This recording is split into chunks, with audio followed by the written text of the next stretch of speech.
Nope.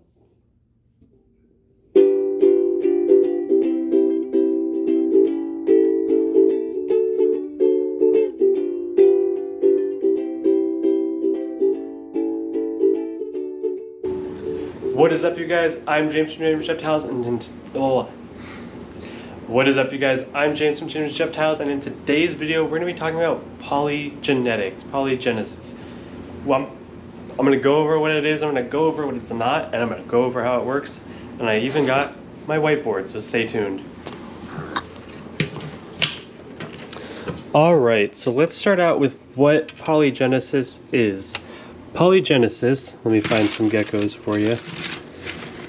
Let's say, alright, so what is polygenesis? So, this is a female, and for all intensive purposes, let's say this is a male.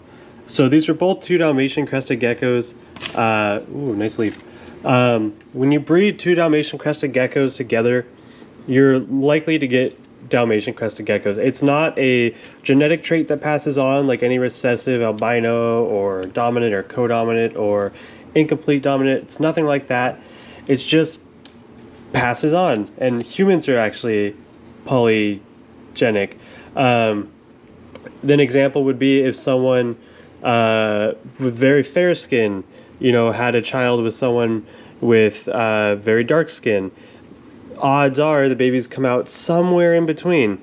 Now, I'm going to get more into that in just a second. I want to talk about what it's not. And there's a lot of words that sound similar, but they're actually different, like polymorphism.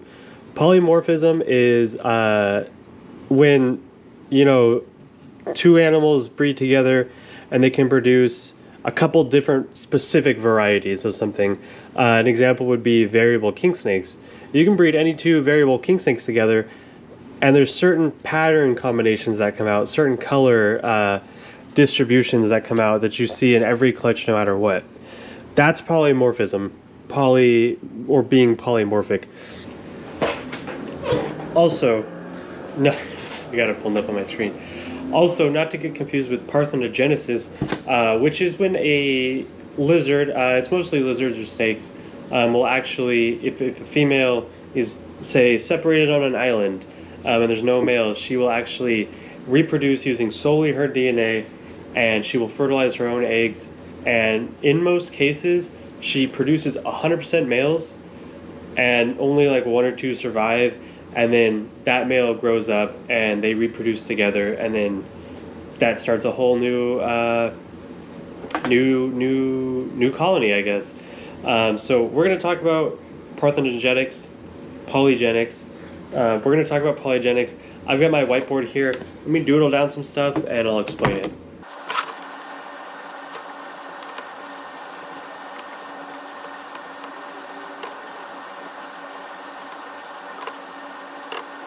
Alright, so let's start up at the top, Dalmatian scale, right? So that basically means you got dad over here. Let's say dad's not a very good Dalmatian, and mom, she's an awesome Dalmatian. So the Dalmatian, the scale basically says, you know, anything in between is less than mom but better than dad.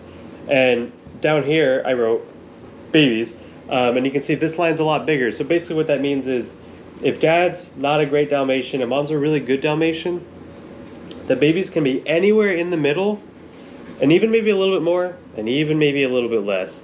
And the way people line breed animals, especially crested geckos, and you know, there's all sorts of line bred morphs and leopard geckos, I might give you some examples later, is they take their mom and they take their dad, and maybe they're wild caught, so there's only a couple Dalmatian spots, and then you get these outliers out here that have a ton or slightly more, and you save those, and you take those babies and you grow them up and you breed them back to your best ones. Maybe it's the mom, maybe it's to each other, and then you get even more outliers further up the road, and you're weeding out the ones that aren't that great and you're selling them off.